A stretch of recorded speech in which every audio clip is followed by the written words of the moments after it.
I had a podcast the other day and I was so riled up.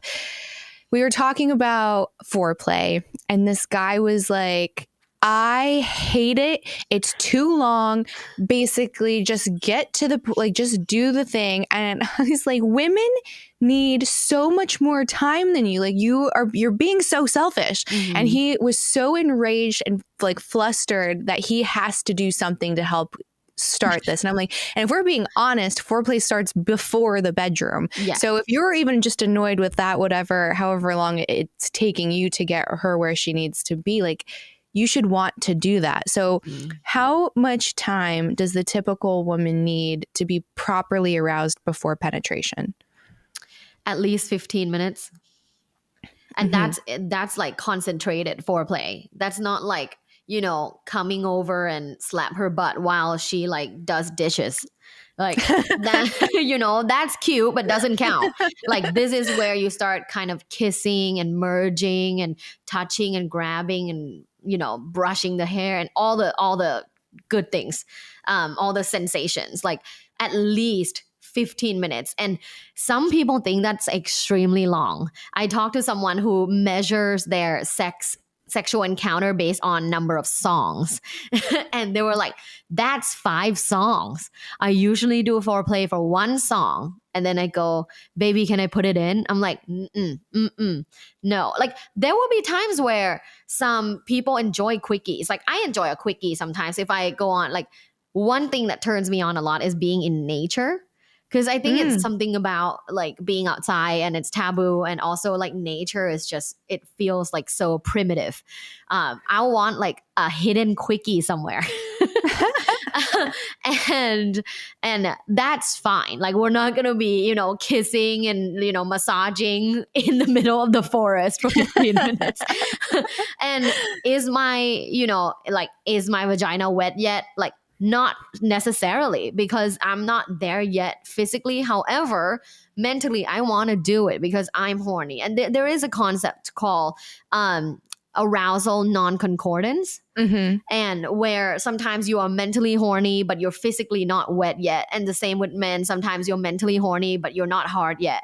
Or vice versa. Like you're physically hard, but like mentally, I'm not there. Like I'm too tired. Or you're physically wet, but you're also not mentally there, not ready. You feel like there is a boundary, there is a barrier, like you don't want to do it. So it's complex. But at the end of the day, concentrated foreplay should be at least 15 minutes.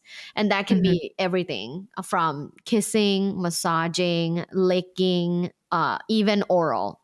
I count oral as sex, but a lot of people count oral as foreplay, and that's fine. But all in all, women's female bodies cannot get wet without foreplay. And so, yeah, it's extremely important, not just about getting wet and physically being ready and engorged, but also mentally. I think with adequate and amount of foreplay, women feel more affection, feel more love. So when you skip the foreplay and you're just like, oh, can I put it in? You're missing a huge part of affectionate communication and expressing love, because that's how a lot of women feel the love.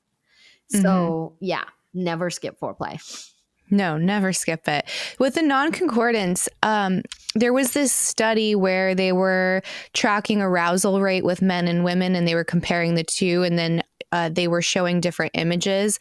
And I think it ranged from like solo, guy, girl, guy, and even bonobos copulating. And then are you familiar with this study? Yeah.